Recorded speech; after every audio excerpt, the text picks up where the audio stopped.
Salut! Vous écoutez Les Sexes Maîtresses, Audrey, Sarah et Valérie, diplômées de la maîtrise en sexologie et féministes du plus profond de notre âme. Que vous soyez calé ou novice en la matière, on vous parle de sujets sexos, de sujets féministes, parsemés d'anecdotes cocasses. De notre salon, on vous invite à nos conversations pour rire, rager et peut-être en apprendre un peu. Bonne écoute! All right! Aujourd'hui, on aborde le phénomène des baby showers et des gender reveal parties. Je ne sais pas pour vous les filles, mais on est entouré de femmes dans la fin vingtaine. On dirait que c'est l'heure, hein? Je sais pas, c'est l'heure. Le timing est bon pour plusieurs personnes qui veulent vraiment commencer à fonder une famille, dans le fond. Puis, qui dit nouvelle grossesse, dit souvent baby shower et ou gender reveal parties. Pour les personnes qui nous écoutent, on va commencer en expliquant qu'est-ce que c'est, hein? Un baby shower puis un gender reveal party, pour ceux qui n'avaient peut-être pas entendu parler de ce terme-là. Les baby showers, ou en français, on pourrait nommer fête prénatale. Le terme shower, dans le fond, il serait utilisé parce qu'il s'agit d'un rassemblement où on donne plusieurs cadeaux à la femme enceinte. Souvent des biens qui vont lui servir une fois l'arrivée du bébé. Donc, ça fait référence à « to shower her with gifts », en anglais, le verbe « to shower », donc « baby shower ». C'est fun fact intéressant. Ouais, c'est ça, ouais, je ne savais pas. L'origine du mot. Moi non plus, d'ailleurs. J'apprends des choses. Puis, c'est ça, lors de cet événement-là, il est souvent question de jeux thématiques pour bébé, des courses à relais, des jeux du style « devenir le poids de bébé » ou la mesure de circonférence de la bédaine de maman. Plus traditionnellement, il est question d'un rassemblement juste des femmes dans l'entourage de la femme enceinte, mais c'est ça, ces jours-ci, ça peut ressembler aussi plus à des fêtes familiales. Puis ensuite, pour ce qui est du Gender Reveal Party, c'est des événements ayant lieu pendant la grossesse, dont le but premier est de révéler le sexe du bébé aux futurs parents et leurs proches. Donc, dans ces événements-là, il y a une personne qui est au courant du sexe du bébé, puis prépare une surprise qui est filmée souvent où le sexe de leur bébé est révélé aux parents. Puis là, c'est comme un grand événement. C'est distinct du baby shower, mais de plus en plus, on voit que c'est souvent combiné au baby shower. Puis c'est ça, les méthodes pour révéler le sexe sont multiples, c'est souvent des surprises, mais on retombe beaucoup sur les stéréotypes de genre, comme d'associer le rose aux filles puis le bleu aux garçons, comme par exemple découper un gâteau, puis à l'intérieur, le gâteau comme tel est bleu ou rose selon le sexe du bébé. Oui. Donc, je dirais que peut-être aujourd'hui, ce qu'on va aborder, entre autres, c'est plus les controverses puis les critiques qui entourent ces deux activités-là qui nous intéressent, nous titillent, nous font nous poser des questions en raison de peut-être les prescriptions sociales que ça pourrait amener, les impacts que ça a. Donc, ça va ressembler à ça, les discussions qu'on va avoir aujourd'hui avec vous. Les gender reveal, ce que j'avais vu dans mes recherches, c'est que, tu sais, tu as parlé du gâteau qu'à l'intérieur c'était rose ou bleu. Ben, en fait, la personne qui a inventé ce party-là, tu sais, maintenant, c'est rendu vraiment une grosse affaire, surtout aux États-Unis. Là. Je dirais des feux de forêt qui ont commencé à cause de ça parce que c'est l'espèce de surprise, c'était du feu ou comme des feux d'artifice, rose ou bleu, puis finalement, ça a fait des gros feux de forêt. Aïe, Donc aïe. ça, c'est directement une mauvaise conséquence de ces pratiques-là. Mais ce que j'ai trouvé intéressant, c'est que la femme américaine qui a inventé ça, c'est une blogueuse. Elle s'appelle Jenna Karvunidis. Elle a inventé le Gender Reveal Party en 2008 parce que dans le fond, ben, tout ce qu'elle a fait, c'est un gâteau avec l'intérieur rose, puis elle a fait un événement autour de ça, puis c'est devenu viral, puis les gens ont trouvé que c'était donc une bonne idée. Puis, qu'est-ce qui est le fun, c'est que maintenant, c'est rendu une activiste pour le gender non-confirming. Elle est vraiment activiste pour contrer ce genre de party-là qui cause justement des feux de forêt à cause des guns, des explosifs qui sont utilisés. Puis, elle a fait un post en 2019. Puis le plot twist finalement qu'elle disait avec ce post-là, c'est que le bébé, comme la petite fille qu'elle a célébrée à ce moment-là, ben c'est une petite fille qui est gender non-confirming. Donc, c'est une petite fille qui s'habille vraiment comme garçon, non-binaire, oui, exactement. Donc, Audrey, juste pour nos auditeurs, là, ça fait 2 fois que tu nommes le mot « gender non-conforming ». oui. Puis, tu sais, là, on vient de le nommer en français, là, genre non-binaire. Qu'est-ce que ça veut dire? Ben, dans le fond, c'est que tu te conformes pas à un genre en particulier. OK. Donc, pas au masculin, pas au féminin. Mhm. Je pense qu'il y a aussi ce qui est important pour les auditeurs à comprendre jusqu'à maintenant de pourquoi il y a des critiques là, envers les gender reveals, c'est que c'est vraiment une pratique qui fait en sorte que ça oblige le bébé à tout de suite se conformer à être une fille, à aimer le rose, à être passif, puis tous les stéréotypes qui viennent avec ça. Quand tu es célébré comme étant bleu, puis étant un garçon, ben c'est de déjà, t'es même pas encore né, puis on t'impose que tu vas falloir que tu sois viril, que tu aimes les femmes, puis que je pense que c'est vraiment important de remettre en question que pourquoi on parle du gender reveal aujourd'hui, c'est que ce qui est problématique, c'est qu'avant même qu'un enfant naisse, on célèbre quelque chose qu'on ne sait même pas s'il est déjà. Exact, exact. C'est bien dit, oui. C'est spécial parce que quand on le prend au littéral, c'est on célèbre si cet enfant-là, il a un pénis ou un vagin. Exact. Puis on célèbre automatiquement si la personne a un vagin, ben là, elle va aimer le rose, elle va aimer les poupées, elle va aimer prendre soin des gens, puis se mettre coquette. Puis si le bébé a un pénis, ben là, ça va être il va aimer le hockey, il va aimer jouer le avec baseball. Oui, c'est ça, il va aimer le sport. Fait qu'il y a plein de choses qu'on associe au masculin puis au féminin. Qui sont un genre et non un sexe. En fait, c'est surtout de faire la différence entre le genre et le sexe. Parce qu'on s'entend que même si tu révèles le sexe, les célébrations qui entourent ce genre de nouvelles-là, c'est souvent des commentaires qui tombent dans les stéréotypes sexuels de genre. Donc, c'est là où le problème revient. On associe déjà comment la personne va s'identifier puis va vouloir s'exprimer sur son genre, qui est vraiment une construction sociale, finalement. Oui, dans le fond, comme tu as dit, il y a vraiment une différence qu'il faut qu'on fasse entre le sexe puis le genre. Le sexe, c'est quelque chose qui est biologique. Dans le fond, c'est des caractéristiques biologiques, physiologiques. On parle d'hormones, d'organes génitaux, les chromosomes. Quand on parle de chromosomes, c'est le XX, XY, là, tu sais. Dans le fond, le sexe biologique, il n'est pas binaire non plus. Cette vision-là, justement, elle est binaire, elle est limitée parce que ça ne représente pas non plus les personnes intersexes. Il est préférable d'envisager le sexe comme un spectre, comme un continuum sur lequel il y a plusieurs options. Fait que juste mentionner ça. Bon, fait qu'il y a le sexe, puis il y a le genre. Le genre, c'est vraiment une construction sociale. C'est une construction personnelle qu'une personne fait de son identité. Cette construction-là, elle a plusieurs dimensions. Il y a l'identité de genre, comme est-ce que je suis un garçon, est-ce que je suis une fille, est-ce que je suis un peu des deux ou pas un ou l'autre. Il y a l'expression de genre, il y a les normes puis les rôles sociaux attribués à ces genres-là. Donc, c'est le bleu pour les garçons, le rose pour les filles. C'est ça qu'on parle quand on parle des rôles puis des normes associées au genre. Fait que qu'est-ce qu'il faut retenir? C'est vraiment que le sexe est biologique, puis le genre, c'est social, c'est construit. Faut se souvenir aussi que le genre, on a appris que c'était soit être un homme ou soit être une femme, puis que pour plusieurs personnes, ça peut être vraiment épeurant de savoir qu'il y a d'autres genres qui peuvent exister. Peut-être se demander ou réfléchir à pourquoi ça vous fait peur, pourquoi on ne peut pas ajouter des petites boîtes d'autres genres possibles. Ça pourrait peut-être aider. Mais c'est de déconstruire l'idée que aussi le genre féminin ou le genre masculin est atteignable. Parce que ça, c'est une autre couche de choses qui peut nous aider à comprendre pourquoi on est en train de dire que le genre, c'est une construction sociale. C'est que y a-tu quelqu'un qui est capable de legit remplir cette case-là parfaitement? La réponse, c'est non, en fait. On l'échappe tout le temps par rapport au genre. Tu sais, admettons qu'on peut penser à la fille la plus fille, réfléchir de façon fictive, là, même juste dans notre entourage, la fille la plus féminine. Même elle, il y a des côtés d'elle qui sont plus gars, tu sais, puis on peut réfléchir à cette chose-là aussi pour les gars. Puis je pense que de justement, comme Sarah, tu dis, de réfléchir qu'il y a d'autres catégories, mais aussi de réfléchir que, crime, on peut-tu juste nuancer les catégories qui existent déjà? Même ça nous donnerait un petit lousse, tu sais. Moi, des fois, je me sens pas mal plus comme masculine, entre guillemets. Des fois, je me sens plus féminine, entre guillemets. Oui. Fait que j'oscille. Il y a des personnes non-binaires. Des fois, ils oscillent beaucoup. Des fois, ils oscillent moins.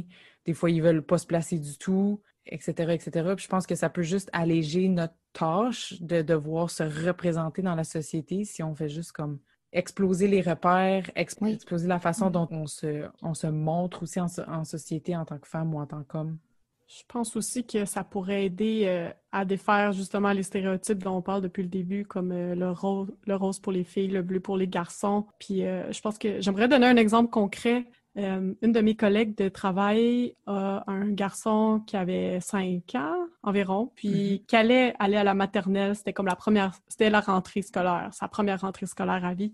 Puis lui, sa couleur préférée, ça a toujours été rose. De 0 à la garderie, c'était le rose. Il adorait le rose. Ses fêtes d'anniversaire, c'était en rose. Une journée à la maternelle, il est revenu chez lui, puis il aimait plus le rose. Il détestait le rose. Pas juste il aimait plus ça, il détestait le rose. Puis ça m'a vraiment frappée de remarquer que même pour un garçon de 5-6 ans, tu te fais déjà imposer beaucoup de choses. T'as même pas le droit d'aimer ta couleur préférée.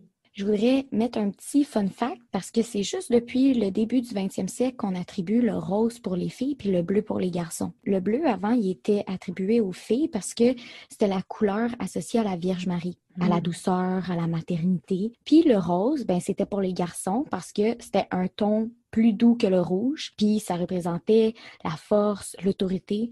Fait que tu sais, rendu là, on peut-tu se dire que c'est des constructions, puis c'est pas mal. Bon, dans ce temps-là, c'était la monarchie, puis maintenant, ben, c'est le marketing. Tu sais, on arrive dans un magasin, on a un petit gars, il faut qu'on achète en bleu. On a une petite fille, il faut qu'on achète en rose. Puis là, si t'as un petit gars, puis une petite fille, ben, sais-tu quoi, il faut que tu achètes tout en double. Parce que les petits gars, il faut surtout pas qu'ils portent du rose, puis les petites filles, il faut surtout pas qu'ils portent du bleu. Puis ça, encore là, ben, pour les petites filles, je pense que c'est plus facile de les pousser à faire des choses de garçons, à prendre leur place, puis à les habiller comme... Je pense qu'il va y avoir moins de risque de se faire intimider, mettons, à l'école. Si la petite fille, elle sait prendre sa place, puis elle a comme plus de qualités masculines qu'un petit gars qui a des qualités dites féminines, genre qui est sensible, qui est attentionné, qui est doux, qui aime le rose. Je pense que ça aussi, il faut le mettre de l'avant, là, de tout le monde perd là-dedans. Tout le monde perd parce que au bout du compte, toutes ces qualités-là, c'est des qualités humaines. C'est pas des qualités d'homme ou de femme. Donc, le fait de te couper des qualités puis du potentiel que tu pourrais avoir puis de ta pleine humanité, mais c'est ça qui est dommage pour, autant les femmes que les hommes. Oui, t'as full raison, Audrey. Pour faire du pouce là-dessus, tu parlais que maintenant c'est rendu du marketing. Ben, il y a vraiment quelque chose qui s'appelle du marketing de genre. Puis, il y a plus en plus d'études qui démontrent que ça a vraiment un impact profond sur la construction psychologique des enfants. Donc, donc dès leur plus jeune âge, les jouets qu'on pourrait dire qui sont peut-être plus sexistes ou plus pour les filles ou pour les garçons auraient vraiment des répercussions sur leur construction identitaire, puis aussi sur peut-être leur choix d'orientation scolaire, d'orientation professionnelle, dans les métiers qu'ils choisissent. Puis, en fait, je voudrais vous parler d'une étude de 2015 qui a révélé que les garçons ont plus de probabilité que les filles de jouer à des jeux qui développent leur intelligence spatiale. Donc, des jeux de construction, des puzzles, les Lego, les jeux vidéo maintenant, oui. Puis, en fait, pour contrer ça, la marque Lego a fait une version Lego Friends qui visait les filles. Malgré ça, ce jeu-là de Lego se concentrait sur le jeu de rôle. Donc, comment jouer avec les Lego, plus comment prendre soin plutôt que de la construction des Lego, tu sais. Ouais. Mais c'est vraiment dommage parce que, tu sais, justement, là, on pointe le fait que, OK, on va encourager les garçons, leur intelligence spatiale et tout. Puis ça, ce que ça fait comme conséquence, c'est pas tant que les garçons vont être bons en maths, c'est qu'on n'encourage pas les filles à faire pareil. Puis on n'encourage pas les garçons à développer des qualités genre... Tu sais, on dit tout le temps, les garçons sont bons en maths, puis les filles sont bonnes en français. Mais c'est pas vrai. Non. Puis à force de leur répéter ça fait en sorte, là, comme ultimement, ben, les garçons vont avoir les bonnes jobs, ils vont être ingénieurs, ils vont être actuaires, ils vont être tournés vers qu'est-ce qui est scientifique puis mathématique, qu'est-ce qui rapporte de l'argent dans notre société. Puis les femmes, ben, les filles vont être attirées vers des métiers qui sont plus dans le care, dans prendre soin. Puis c'est pas des métiers qui sont bien payés. Dans le fond, selon l'étude dont je vous parlais, les jeux qui développent l'intelligence spatiale, qui sont surtout faits ou qui visent plutôt les garçons en ce moment, faisaient en sorte que les compétences spatiales sont une partie de l'explication de la sous-représentation des femmes dans la science et la technologie. Donc, ça part de l'enfance, le fait que les filles sont peut-être moins intéressées ou ont moins développé leur intelligence spatiale, ce qui fait en sorte que tu vas moins aimer ces matières-là à l'école, ce qui va aussi faire en sorte que tu choisis peut-être pas des métiers qui demandent une intelligence spatiale. Puis comme Audrey disait, ben, ce qui amène peut-être aussi à des emplois moins payants que ceux qui sont en ingénierie ou en technologie ou en sciences. Ouais, vous avez full raison, les filles. Ça me fait penser, Sarah, ton exemple à, je sais pas si vous avez vu passer ça sur Facebook, là, ils ont pris des bébés comme entre 1 an et demi, presque 2, tu sais. Puis ils les ont habillés en linge vraiment neutre. Ils ont mis les bébés avec plein de jouets, des jouets de gars, des jouets de filles. Puis là, ils ont envoyé un adulte que le bébé connaissait pas. Puis que l'adulte connaissait pas le bébé, j'imagine? Effectivement. Puis là, ils ont dit, quand c'était des bébés-filles, ils ont dit à l'adulte qui jouait avec, « Ah, c'est un petit gars », puis l'inverse. Puis les personnes, aussitôt qu'ils entendent le sexe du bébé, ben quand c'était un petit gars, ils se tournaient vers les gros camions, les Tonka ou genre les Lego, puis les affaires comme ça. Puis quand ils entendaient « Ah, c'est une fille », ben là, ils allaient tout de suite chercher la poupée, puis jouer aux poupées, puis tout ça. Fait que c'est comme tellement ancré en nous, on sait même pas qu'on est en train de le reproduire. Comme même des adultes, pas... comment je veux dire ça? C'est inconscient. Oui, c'est inconscient. Tu le fais comme par toi-même, puis tu sais même pas que tu es en train de prescrire, dans le fond, à cet enfant-là, selon comme son sexe. Ça n'a pas de bon sens parce que la petite fille, tu sais, ça se peut qu'elle a envie de jouer avec les Tonka, puis tu sais, au bout de 5-10 minutes, il y avait du fun, là. Tu sais, l'enfant, il voyait qu'il n'y avait pas de problème avec le fait de jouer avec soit les poupées, puis les petits gars, ils jouaient bien avec les poupées, puis les petites filles jouaient bien avec les Tonka, puis c'est comme, il n'y en a pas de problème, là. Justement, encore une fois, on revient aux catégories vraiment restreignantes, je trouve, de... Fait que ce que ça dit, c'est que le genre, c'est vraiment construit et non naturel. Parce que quand on disait le petit garçon qui était amené à jouer avec des jeux de petites filles, ben il jouait avec. Puis la petite fille qui était amenée à jouer avec des jeux de garçons, elle jouait avec. Fait que c'est pas naturel pour les enfants de cet âge-là d'aller vers l'un ou vers l'autre. C'est juste, des jouets sont tous pareils pour eux, là. Oui, c'est construit. Ben, en fait, il y a de plus en plus d'études récentes qui témoignent que l'argument que c'est naturel, nos goûts, c'est vraiment faux. C'est démenti par de plus en plus d'études qui témoignent plutôt que la plasticité du cerveau. Donc, quand t'es bébé, comme ton cerveau, il est tout mou, il est tout mou, il absorbe exactement. Qu'il y a beaucoup plus de variabilité entre deux humains, quel qu'ils soient leur sexe, leur genre, leur ethnie, qu'entre les hommes et les femmes, tu sais. Tout ça pour dire que, comme tu dis, l'argument que c'est naturel d'aimer plus les Barbies que d'aimer les camions, c'est totalement faux. Oui, exact. Puis cette recherche-là, ça me fait penser à une autre recherche aussi qu'ils ont fait aussi avec des bébés. Puis c'était pas avec des jouets cette fois-là, c'était avec des adultes que, dans le fond, il fallait qu'ils consolent un bébé. Puis les adultes qui consolaient le bébé se faisaient dire si c'était un garçon ou une fille.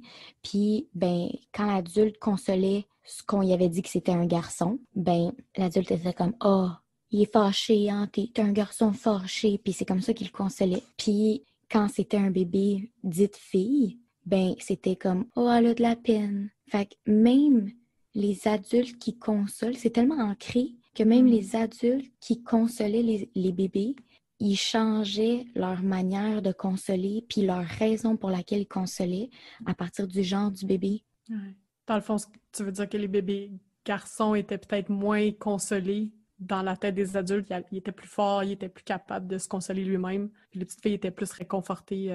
Oui, c'est ça, exact. Puis l'espèce de raison derrière, c'était des raisons différentes, peu importe. C'était deux bébés qui braillaient, mais là, tout d'un coup, c'était un garçon, fait qu'il était fâché. Alors là, c'était une fille, puis elle avait de la peine, tu sais. Fait que ça nous donne aussi un indice à comment qu'on voit les émotions qui sont vécues par des filles, puis des émotions qui sont vécues par des garçons. Les garçons, ils vont souvent être fâchés, puis les filles, ils ont de la peine. Fait qu'on va encourager les garçons à démontrer juste une seule émotion, qui va être la colère.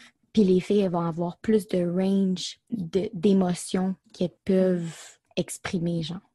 Je pense aussi que c'est pertinent de noter que on a décidé qu'on parlait de baby shower aussi.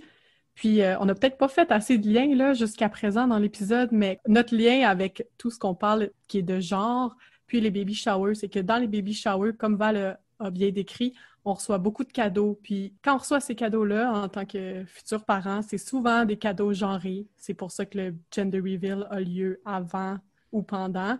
Comme ça, les gens qui achètent les cadeaux peuvent se baser sur le sexe du futur enfant pour acheter leurs cadeaux. Donc, dans le fond, Sarah, ce que tu es en train de dire, c'est que le bout qu'on demande peut-être plus de réflexion ou d'être critique, c'est vraiment sur l'idée de trouver des cadeaux qui sont genrés. Donc, bleu ou rose ou des petits camions, des petites fleurs pour les filles, tu sais.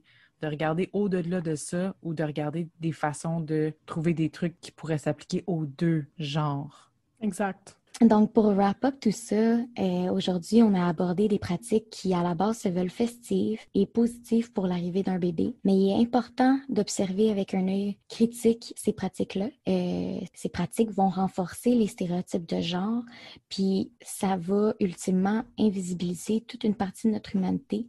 Ça peut sembler anodin quand on joue à des jeux en famille avec des gâteaux puis des cadeaux roses et bleus. Sembler anodin aussi quand notre enfant joue à des Legos ou notre fille joue avec des poupées. Mais il faut toujours garder en tête que le fait de tout séparer et polariser, ce qui est masculin et féminin, ça a des conséquences pour tous. On vous invite à en parler à votre entourage, à essayer de penser à des cadeaux non genrés, penser au genre, à exploser ces catégories-là. Merci de votre écoute. À la semaine prochaine! Merci d'avoir été avec nous pour cet épisode des Sexes Maîtresses. On espère avoir stimulé vos réflexions et inspiré vos prochaines conversations avec vos proches. Suivez-nous, partagez nos épisodes sur vos réseaux sociaux et surtout, faites-nous plaisir et écrivez-nous vos questions, vos impressions et vos suggestions. Les Sexes Maîtresses vous souhaitent une bonne semaine. Bisous, bye!